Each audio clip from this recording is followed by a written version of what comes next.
मेरे 2 भाई चले गए। मुझे नहीं बताया गया। पहले बहुत ज़्यादा मज़बूत था, अब इतना नहीं रहा। मैंने बहुत कुछ देखा है लाइफ़ में। आज सक्सेस स्टोरी में बेहद ही कमाल के इंसान, अजीम अदाकार अतुल श्रीवास्तव जी हमारे साथ मौजूद हैं। कैसे हैं अतुल? बहुत बढ़िया, बहुत बढ़िया। थैंक यू सो मच भाई आशीष।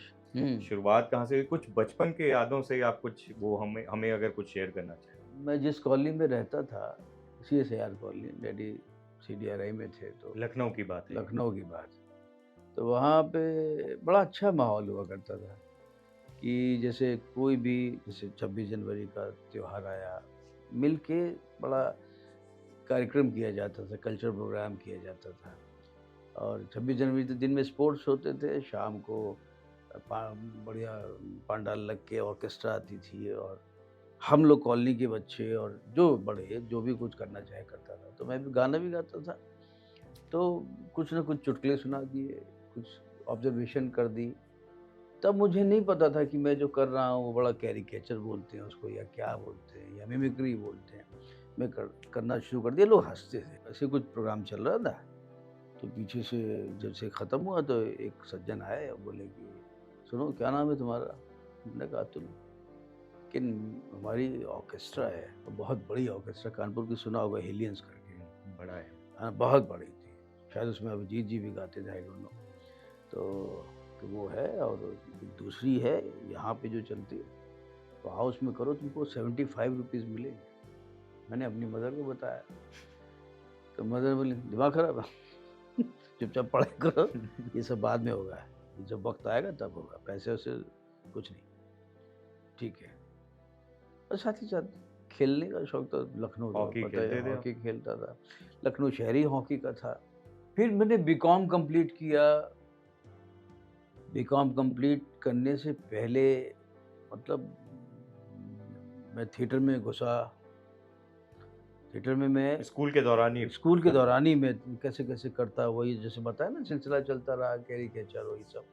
फिर मुझे स्कॉलरशिप मिली, और मेरी स्कॉलरशिप बहुत ज़्यादा थी, ₹250। तो दूसरों की ₹200 थी लोकल में। जो लोकल के लोग थे और जो बाहर के थे उनको 250 मिलता। तो ऐसे करके ले लिया एडमिशन, और सिलसिला चला। 2 साल बाद सीधे दिल्ली।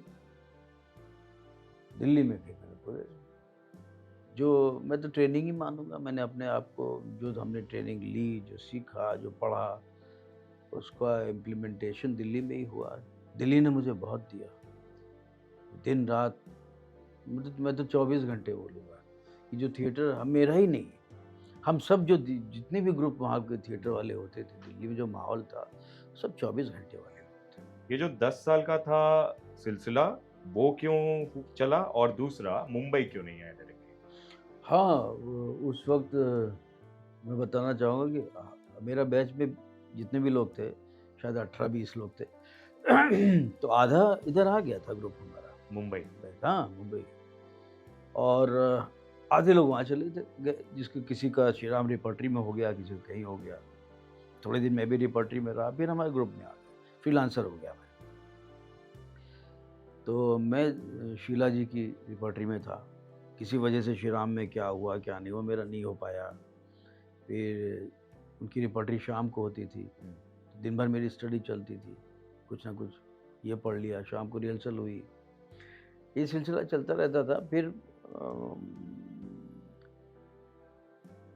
आधा ग्रुप जो यहाँ आ चुका था, मेरे ख़ास दोस्त लोग, सिराज और बहुत लोग बुलाते रहते थे कि यार तुम आ जाओ ना, तुम्हें दिक्कत क्या है? खाने-पीने की सब साथ में शेयर करेंगे। तो हमने कहा नहीं यार, इतना पैसा मेरे पास नहीं है। तो कहते पैसे की कोई ज़रूरत नहीं है। फिर लेकिन अंदर से ये चलता था, वही जो रियलाइज़ेशन वाली बात है, कि मुझे अपने को देखना आता था, सच्चाई से मुगालता नहीं था। क्योंकि जब मैं बाहर जैसे मैं कैरिकेचर सुनाता था बीएनए जॉइन करने से पहले, तो मेरा कॉन्फिडेंस यूँ रहता था। तभी तो लोग हँसते थे, तालियाँ बजाते थे। जो करता था बहुत कन्विक्शन था। लेकिन जब बीएनए जॉइन किया, वो सारा कन्विक्शन टूट गया। मैंने फिर ज़ीरो से शुरू किया। ऐसा क्यों? ऐसा इसलिए कि अब मैं एक्टिंग में आया था। एक्टिंग क्या है, सही मायने में अब पता लगी। एक्टिंग वो नहीं जो मैं करता था। उसके सुर की बात जो आप करते हो, उसको सही समझना के लिए आपको पहले अपने आप पहला अतुल छोड़ना पड़ेगा। पहली अपनी जो काबिलियत है ना, उसको छोड़ना पड़ेगा। जो आधी-अधूरी खिचड़ी काबिलियत है, वो आपको हटा के ज़ीरो पे अपना ग्लास खाली करना पड़ेगा, बर्तन खाली करना पड़ेगा। तब आप सही-सही चुन-चुन के सही-सही चीज़ लोगे। ये समझ मुझे मिली। तो मुझे कॉन्फिडेंस लेवल भी थोड़ा गिरा, अरे यार मैं ऐसे करता था यार, मतलब बड़ा अपने को क्रिटिसाइज़ करना आया। मैं पहले बड़ा खुश रहता मैं क्या करता हूँ मैं, लेकिन नहीं। तो वो चीज़ मुझे बाद में लगा कि नहीं यार, अभी मैं इस लायक नहीं हूँ। क्योंकि मुझे अपने को देखना आता था मिरर में भी और ऐसे भी जानता था कि मेरी क्या खूबसूरती है भाई। फिज़िकली मैं कोई खूबसूरत तो कोई देख के इम्प्रेस हो जाए, क्या बात है! वो वाला तो है नहीं। तो मेरी खूबसूरती तो मेरे अंदर की ज़हनियत, कलाकारी की, एक्टर की, वो जब तक इस लायक नहीं होगी कि उसके अंदर ताली बजवाने की शक्ति, जिसको बोलते हैं कि वॉव फैक्टर, वो जब तक नहीं आएगा तब तक मैं हूँ यहीं और यहीं अपना मुसलसल काम करूँगा। तो वो जब चलता रहा, तो जब मुझे लगा हाँ, अब इस लायक हुआ हूँ यार, अब है वो बात। तो अपने आप चीज़ें बनी, अपने आप चीज़ें एक सीरियल मिल गया था, उसका फ़ौजी सीरियल बन रहा था। शाहरुख खान का। हाँ, तो आमिना शेरवानी करके हमारे ग्रुप की वो भी फाउंडर थी। वो कर्नल कपूर जो प्रोड्यूसर उनकी डायरेक्टर थे, बहू उनकी शायद। बहू थी। तो उसने बहुत तुम लोगों ने काम कर लिया, अब थोड़ी दिन पैसा भी कमा लो, आओ। और उसने हमें इस्तेमाल किया, हम लोग मेहनती लोग थे, सारे काम कर लेते थे। मैं और राघव था मेरा दोस्त, मेरे ही बैच का। वो बहुत अच्छा था डिज़ाइनिंग में, इसमें, उसमें। तो हमने सारा बैक स्टेज की तरह कैमरे के पीछे का सब कर डाले सारे काम हम लोग सब करते शाहरुख का थे। मेकअप तक किया था आपने? मेकअप तो किया था स्पेशल तो आप गोली लगती है वहाँ का सब शाहरुख का सब किया था मैंने। वो लगा के सब लेटेक्स वेटेक्स करके सब किया था मैंने। और इसीलिए शाहरुख जब आप मेरे ख्याल से भूतनाथ शूट कर रहे थे, तो वो हाँ, आपको देख रहे थे और शायद जूही चावला से बोला भी कि इनको मैं पहचान रहा हाँ, हूँ। वो हाँ। बार-बार आपको टकटकी लगाए देख रहे हाँ, थे। देख रहे हो तो बाद में डायरेक्टर बोला, विवेक बोला कि मुझे लगा आप पहचान गए हो। हमने कहा हाँ, लेकिन मुझे नहीं लगा कि ये पहचान पाए। तभी जब लंच के बाद मिले तो बोला तो सबको बताया। वो शाहरुख तो कमाल के हैं ही हैं, हुँ। कमाल आदमी है। फौजी का उसके बाद कशमकश, जिससे मेरा यहाँ आना हुआ मुंबई, वो कशमकश था। जावेद जाफ़री वाला सीन। जावेद जाफ़री, अली की, इखलाक, अपर्णा, मिस इंडिया शायद रह चुकी वो और Haseena Moin star writer of Pakistan की बहुत पाकिस्तान, बड़ी हाँ, राइटर बहुत थी। बड़ी राइटर। वो भी थी, आई थी वो भी। बहुत लोग थे उसमें, मैं बहुत अच्छा रोल था, सुचित्रा कृष्णमूर्ति। तो ऐसा था। तो उसके साथ ही साथ मेरा समझ लो शिफ्टिंग हुई। वहाँ पूरा शूट हो, यहाँ के गाने शूट होने थे। तो चलिए वो लोग बहुत मानने लगे थे। मतलब कभी लोग ऐसे मिलते हैं कि मुझे बहुत कम पैसे मिल रहे थे। लेकिन मैं खुश था क्योंकि इंफ्रास्ट्रक्चर बहुत बड़ा था। मतलब एकदम लेविश शूटिंग होती थी, पैसा बहुत खर्च करते थे वो लोग। फ़िल्म की तरह शूटिंग। बहुत, बहुत बेहतरीन, बहुत रईस चंदा नारंग बहुत बड़ी मतलब दिल्ली उधर का जो उनका वो यूनिवर्सिटी वाला एरिया आधा उन्हीं का समझ हुँ। लो। तो अच्छी डायरेक्टर, काम अच्छा हुआ, सब बढ़िया। तो उनको ये लगा, तो उन्होंने बुलाया, आपको बहुत कम पैसे मिल रहे हैं। कोई प्रोड्यूसर कभी किसी से बोलता है? तो हमने हाँ, क्या कहूँ मैं? बोला हाँ। उसके बाद जब पेमेंट मेरी हुई 1 महीने बाद, तो थोड़े-थोड़े दिन में थोड़ी-थोड़ी पेमेंट हो जाती थी। तो उन्होंने डबल, ट्रिपल बल्कि 4 गुना कर दिया। अच्छा, कशमकश के बाद में मुंबई आ गए। उसके बाद की जर्नी कैसे आगे बढ़ी? उसके बाद की जर्नी ये रही कि फिर तो मैंने कहा था ना वो मेरे अंदर वॉव फैक्टर आ गया था। क्योंकि वो 10 साल की जो पूरी तैयारी पूरी थी, तैयारी बोला अब तब तक ठीक है, वो अब मेरे कॉन्फिडेंस में थे। क्राफ्ट अब यहाँ पे थिएटर मैंने किया ज़रूर था, लेकिन मुझे ना कहीं न कहीं थोड़ी-सी फ़िल्म के क्राफ्ट की समझ थी, फ़िल्म एक्टिंग की समझ थी, ये शुरू से क्योंकि मैं बहुत ल थिएटर एक्टर होते हुए भी मैं थिएटर का होते हुए भी मैं कभी बहुत चीज़ें बहुत एलोब्रेट करने वाला जेस्चर भी नहीं होता था। मैंने लखनऊ में भी जितने प्लेस किए सब, तो शुरू से लोग कहते थे यार तुम फिल्म के लिए हो, ऐसा कहते थे। और मेरे ख्याल से मुझे फिल्में ज़्यादा नेचुरल एक्टर ज़्यादा सही हाँ, टर्म होगा। लेकिन वो फ़िल्म जो लोग कहते थे वो अपने हिसाब से, अपनी समझ के हुँ, हिसाब से कहते थे।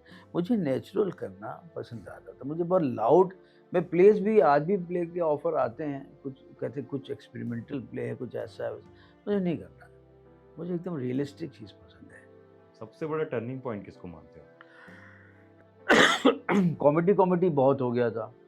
टर्निंग पॉइंट हमेशा मैं अपने हिसाब से कुछ हासिल हो जाए को नहीं मानता। कभी-कभी कुछ छूट जाता है। कुछ छोड़िए, उसका नुकसान का खामियाज़ा भरिए, वो टर्निंग पॉइंट होता है, जिसकी वजह से आपको बहुत कुछ मिलेगा। कॉमेडी हो रहा था, तब ये सिलसिला बढ़ा टीवी वर्ल्ड में, तो कॉमेडी सर्कस इस टाइप की चीज़ें शुरू हुई। वही जाके ये स्टैंड अप कॉमेडी जो आज रूप लिया है, हुँ, वो कॉमेडी सर्कस से शुरू हुआ, फिर ये, फिर वो, ऐसे करके तो वहाँ पे मुझे भी बुलाया गया। सुरेश गया तो सुरेश ने कहा, "तुम भी आ जाओ।" तो मेनन। मेनन, हाँ, तो मैंने डिसाइड किया नहीं, अब ये रास्ता मेरी कप ऑफ टी नहीं है, क्योंकि मैं कॉमेडियन नहीं हूँ, मैं एक्टर हूँ और मुझे सिर्फ़ कॉमेडी नहीं करनी है, मुझे तो डिफरेंट रोल करने हैं, जितने डिफरेंट करूँगा, मैं उतना खुश रहूँगा। एक में तो फिर ये लगेगा मैं नौकरी कर रहा हूँ, क्योंकि मुझे है अंदर कुछ जो मैं चाहता हूँ वो सामने आए लोगों के। तो बस हमने मना कर दिया। वो मना करना बहुत बड़ी बात होती है। जब आपके कोई आगे पीछे नहीं है, आपको खुद कमाना है, खुद खाना है। और अच्छे पैसे पर डे के मिलते हैं। ऑब्वियस है, सिलसिला वो अगर शुरू हो जाता उसी ट्रैक पे चला जाता। तो और अच्छा ही था मैं। बस वो छोड़ना, वही टर्निंग पॉइंट था। वो अगर कुछ नहीं छोड़ता, कुछ नहीं खोता, तो कुछ नहीं मिलता। और 100 से ज़्यादा सीरियल किए आपने। हाँ विलेनियस यार, रोल भी मुझे किए। मुझे लगता है 110 किए हैं शायद। 110। 110 किए हैं और उसमें भी 90 में मेन रोल। टीआरपी कैरेक्टर कहता है दिल जैसा सीरियल स्टार प्लस का, बूम कर देने वाला था वो सीरियल। तो उसमें गुरुशा, मैं, मनोज जोशी, 3 लोग बाद में निकल के आ गए। तो मैंने पूरा एन्जॉय किया। बे वो सारे रोल जो मैंने सीरियल में किए, फिर बाद में नीलांजना था एक सीरियल, उसमें मेन विलेन किया, लाउड विलेन जो होता था ना, अमरीश जी वाला कैरेक्टर, कि कुंडली पलट के रख दूँगा, ऐसे वाला, है ना? वो भी किया, लेकिन वो भी मैंने अपनी तरह से बिलीवेबल बना के किया। पहले मैं मना कर इतना लाउड मत कराओ, हुँ, लेकिन वो भी मज़ा आया करने में, क्योंकि लोगों ने बिलीव किया उस पे। अच्छा था। तो ये सारे जितने कैरेक्टर्स किए, तो भाग्य विधाता इस वाला बीच बड़ा कमाल हाँ, था, या अलग था। वो मुझे कामों का टर्निंग पॉइंट था। फ़िल्मों में मुन्ना भाई एमबीबीएस कैसे मिले? सीधे ही फ़ोन आया था। तब कास्टिंग जो कास्टिंग डायरेक्टर्स का डायरेक्टर और ये उस ये समय इतना इतना टर्म ज़्यादा वो नहीं, नहीं शुरू था। हो चुका था, इतना नहीं था। मुकेश आया था, शायद मुकेश जुड़ा था उसमें थोड़ा बहुत, आई डोंट नो। तो वहाँ से सीधे फ़ोन आया था, जो उनका एसोसिएट था, रामू का, राजकुमार हिरानी का। राजकुमार हिरानी का, तो क्या नाम था उसका? मापुस्कर। उसका फ़ोन आया कि आप आ जाओ, गया, मिला। तो म मैंने कहा इसमें क्या करूँगा, छोटा-छोटा रोल है, इसमें कुछ है नहीं। और तब तक सीरियल में स्थापित हो चुके हाँ, थे। ठीक-ठाक था, बहुत अच्छा। तो लेकिन मुझे क्या पता था, बाद में जब शुरू हुई फ़िल्म तो इसमें तो सारे रोल बड़े अच्छे, छोटे-छोटे होके भी सब फ़िल्म तो इतनी बड़ी कल्ट हो जाएगी मैंने सोचा भी नहीं था। पहली और बार राजकुमार हिरानी से भी आपकी मुलाकात कमाल की रही थी। हाँ, वो सामने चले आ रहे थे, तो मुझे लगा कौन आ रहा है कोई। ऐसे बटन को देखते थे। हाँ, ऐसे-ऐसे उनकी आदत, हुँ, उनका ये ऐसे चलता रहता, हुँ। ऐसे-ऐसे और फ़ाइल हाथ में। तब तक मैं मिला नहीं था, तो हेलो, उन्होंने कहा आप ही से कह रहा हूँ भई, मैं आपसे मिलने आ रहा हूँ। अरे हमारा बढ़िया है, तो मस्त मज़ा आ जाएगा। जब डायरेक्टर इतना अच्छा है, तो मुझसे मिलने आ गए और मैं वाह क्या बात है आप, बढ़िया। लेकिन बस ऐसे हेलो करने आया था, अरे आपको तो मैं देखता रहता हूँ सीरियल में ये वो सब।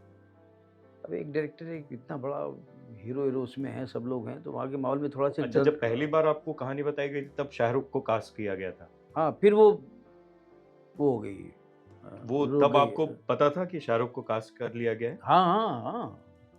वो है, ये पहले ये बताया जाता ना कि भई ये हीरो ये हैं, हीरो ये है। हैं।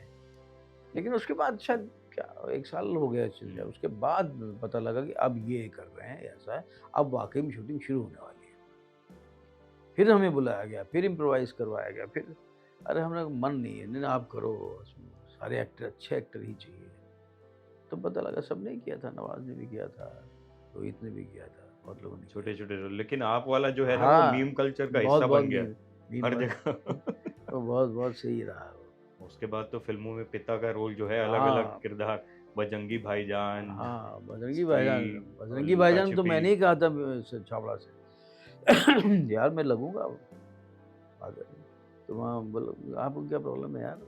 डायरेक्टर ने पसंद किया, आप करो ना, क्या दिक्कत है? हमने आ जाना, ठीक है, ठीक है, चलो बढ़िया। तो बहुत बढ़िया रहा, बहुत अच्छा एक्सपीरियंस है। आपके अंदाज़ को देख के सलमान हँस भी देते थे, जो ये जिस हाँ, अंदाज़ में आप हाँ, बोलते थे। हाँ, हाँ, हो हाँ। गए फ़ेल। हाँ, वो हँसी बहुत वाह हाई फाई दिया, बड़ा मज़ा आया। सलमान के साथ भी आपने फिर दबंग 3 भी की। तो जी मैं हाँ, उन्होंने खुद बुलवाया था। अरे उनको बुलाओ ना, आलोक से बोला था, चतुर्वेदी जी को बुलाओ, जो मेरे फादर बने थे। हाँ, हाँ, हाँ, तो बुलाया था। तो उसमें मैं उसके लड़की का साईं का फादर ही था, मतलब जी। मामा पालते हैं, तो वो बना था। तो किया था। हाँ। लेकिन अतुल भैया आपको थोड़ी कोफ्त होती है कि इतने कमाल के एक्टर होते हुए इतना लंबा जो वर्क है आपका, हुँ, उसके बाद भी वो इम्पैक्टफुल मैं बोल सकता हूँ। वो हुँ, एक भरपाई की तरह ही है। हाँ। लेकिन जिस तरीके का लेंथ होना चाहिए वो अभी नहीं मिला इस फ़िल्म में, जैसे स्त्री में, स्त्री 2 में। इतने इसमें कूल कट डैड गए। वाला टैग तो मिला है, लेकिन वो लेंथ अच्छी कट गए होनी चाहिए। सीन कटे इसमें। स्त्री 2 में कटे? 1 में भी कटा था। 1 में भी अमर ने मुझसे खुद कहा था कि बहुत बढ़िया सीन था हमारा, एक बहुत ही इमोशनल सीन था। हुँ, तो मैंने कहा कि मेरा सबसे फ़ेवरेट सीन है, फिर भी अतुल जी काटना पड़ रहा है उसको। क्योंकि क्या है उसका ज़ोन जो है ना कॉमेडी का है। वो ऐसी जगह पे आ रहा था कि उसके तुरंत बाद शायद ऑडियंस से हम एक्सपेक्ट करें कि तुरंत लाफ्टर चाहिए। तो लाफ्टर को कहीं रोक रहा था शायद। वो टेक्निकैलिटीज़ उनकी रही होगी, जो लगा हमने कहा अच्छी बात है यार, तुम लोग अपनी फ़िल्म के पॉइंट ऑफ व्यू से सोच रहे हो पूरी फ़िल्म को, मैं अपना सीन सोच के क्या करूँगा? जब चूना शूट कर रहे थे वो बड़ा डिफ़िकल्ट टाइम था। वो फ़ेज़ हाँ, बड़ा, क्योंकि एक तो कोविड था और उस समय वाक़ई आप पर्सनल लाइफ़ में भी काफ़ी चीज़ों से परेशान थे।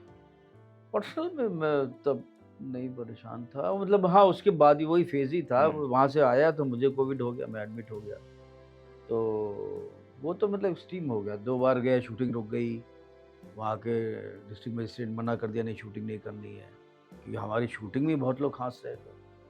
शायद रहा होगा कोविड, कभी-कभी टेस्टिंग में नहीं भी आता है, तो कई बार रोक दिया गया, टेस्टिंग हर तीसरे दिन में हो रही थी सबकी, गवर्नमेंट ने कह दिया था, वहाँ के ऑर्डर था। बड़ा खौफ़नाक मंज़र रहा होगा कि कास्ट एंड क्रू में लोग खाँस रहे हैं, कॉफ़ कर हाँ, रहे हैं और इंक्लूडिंग उस मी, समय मैं बुरी तरह खाँस रहा था, मतलब खाँसते-खाँसते में शॉट रोकना पड़ता था। मेरा बहुत बुरा हाल था।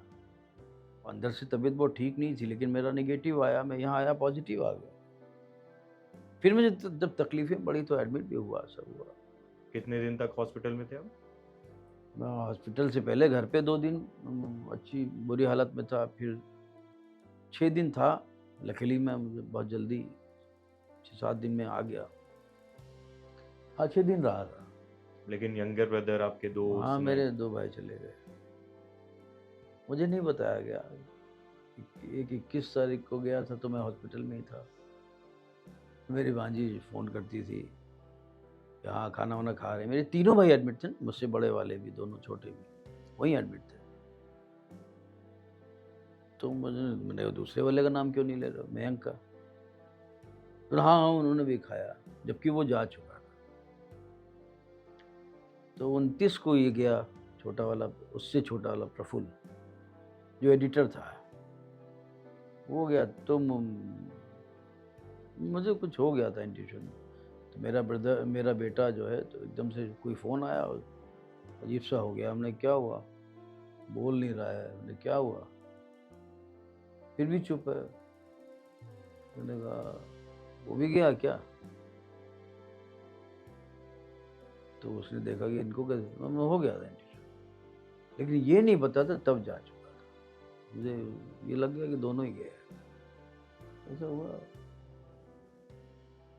क्या करोगे? उस समय खुद को कैसे संभाला? आप खुद बीमार थे। नहीं, मुझे आ गया। जब हॉस्पिटल से घर आया तो उसमें था, अलग रहने के लिए बोला था।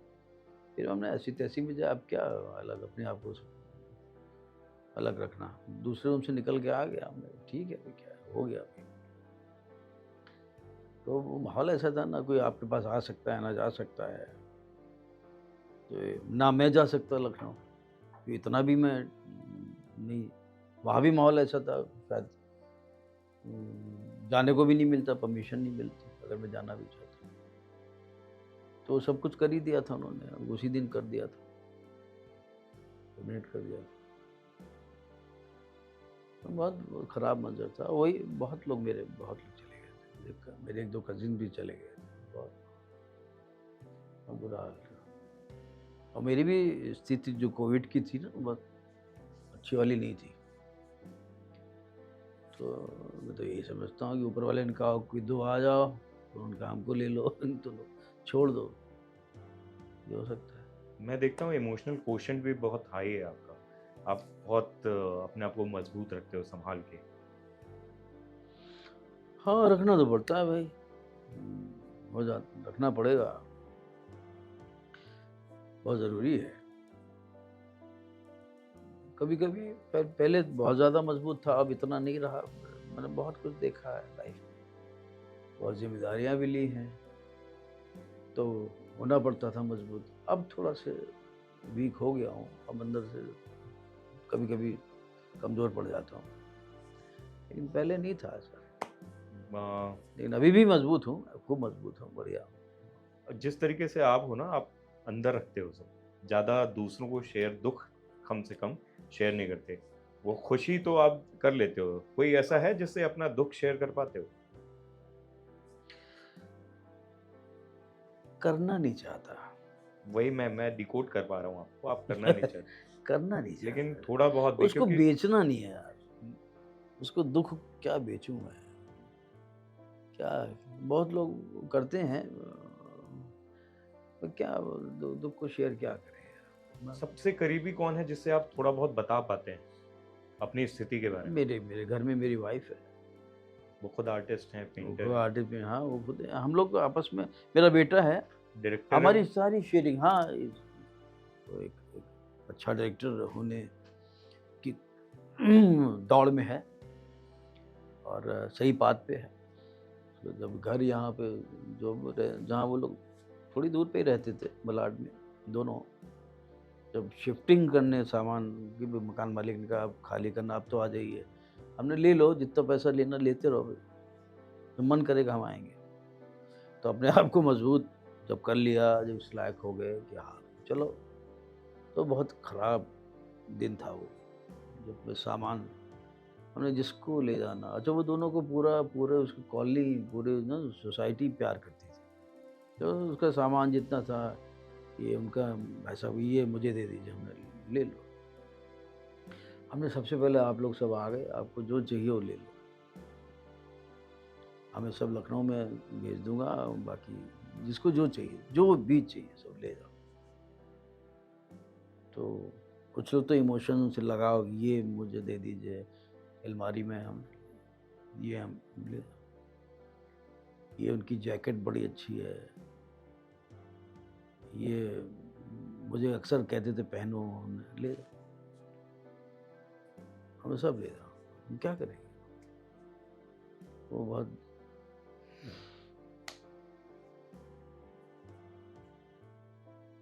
अजीब था। ऐसा कोई भी वाकया आपको याद आ रहा हो जो आपको याद आता है कि सबसे चैलेंजिंग दिन था या वो पल था, लेकिन उसके बाद आपका हौसला इतना बुलंद था कि आपने बाउंस बैक किया? फाइनेंशियल बहुत अभी तक तो इतनी नहीं आई, कि मतलब इसलिए नहीं आई कि मैंने बहुत चीज़ों को ना अपनी ज़रूरतों को अपनी औकात के हिसाब से रखा है। अब जैसे मैं एग्ज़ाम्पल देता हूँ, मोबाइल चला था, जैसे मैंने कार को पहले देता हूँ। मेरे सीरियल चल चुके हैं, मैं एक फ़ेस मेरा आ गया था टीवी पे तो भाई सब जानते हैं। मेरे दोस्तों का फ़ोन आया, कार बड़ी वाली यहाँ से सेकंड हैंड भेज देता हूँ दिल्ली से, तुम डिज़र्व करते हो और थोड़ा ज़रूरी भी है मालूम। मेरे दोस्तों ने समझाया कि बड़ा असर पड़ता है, आप कार से उतरेंगे, ऑटो से उतरेंगे, आप दूसरी तरह से लिया जाता है। तो हमने कहा कोई दूसरी तरह से नहीं लिया जाता है, आप जो हैं चाहे किसी कार से चले जाओ, मर्सिडीज़ से चले जाओ, अपना गोबर ही कहलाएगा वो, ठीक है? और वो जिस दिन मुझे ज़रूरत होगी उसी दिन ले लिया जाएगा। तो मुझे जब ज़रूरत पड़ी यार मैं दूर शिफ्ट कर गया हूँ, मैं मीरा रोड चला गया। मुझे अभी खर्चा ऑटो में इसमें सब में ज़्यादा हो रहा है, टाइम जा रहा है, अब ले लेते, ले लिया। मुझे सेकंड हैंड नहीं लेनी थी, मुझे फर्स्ट हैंड लेनी थी भाई, छोटी गाड़ी फर्स्ट हैंड, क्या क्या दिक्कत है? उम्मीद करते हैं आने वाली जो प्रोजेक्ट्स हैं, आने क्या वाली जो फ़िल्में हैं, वो कमाल की हाँ, और जो जिस तरह का आप रोल चाहते हैं, जो डिज़र्व करते हैं आप, हाँ, वो आपको मिले। ये दुआ करो यार, बिल्कुल दुआ है और ये आपके चाहने वाले भी हैं, वो फैन्स भी आपको बहुत चाहने चाहते वाले, हैं। बहुत चाहने वाले, वो लोग मुझे खूब देखना चाहते हैं, ये तो सच है। और आपकी खुद की मेहनत है, आप हर किरदार में अ, अपना एक अलग फ्लेवर, अलग रंग डालते हैं। हाँ, कोई कोशिश करता हूँ, मेरा एक बॉडी लाइन वो ना रहे जो इसमें थी। सभी में फ़ादर हूँ, लेकिन फ़ादर की लगभग सेम लाइन्स भी रहती हैं, लेकिन फिर भी अलग हो जाता है। लुक्का-छुपी का और स्त्री का सीन सेम है एक, अगर तुमने नोटिस किया। वहाँ भी मैं ऊर्जा वाली बात समझा रहा हूँ, है ना? कि थोड़ा सँभालो अपने लेकिन आप। दोनों के तुम देखो ना अलग हुँ, है कि नहीं है। ये सारी कोशिश करता रहता हूँ मैं और इसी में मज़ा आता है, इसी में जीता हूँ मैं। अगर मैं उस तरह का हो जाऊँ, मैं परफ़ॉर्मर भी बहुत अच्छा हूँ। हुँ। मैं चाहूँ कि अपने को बेच सकता हूँ अपनी एक्टिंग को एक जैसी करके, लेकिन नहीं करता हूँ। तो एक्टिंग करना चाहता हूँ, कैरेक्टर करना चाहता हूँ, तो वो कैरेक्टर डिज़ाइन करता हूँ। जितना हो पाता है, जितनी समझ है वो करता हूँ।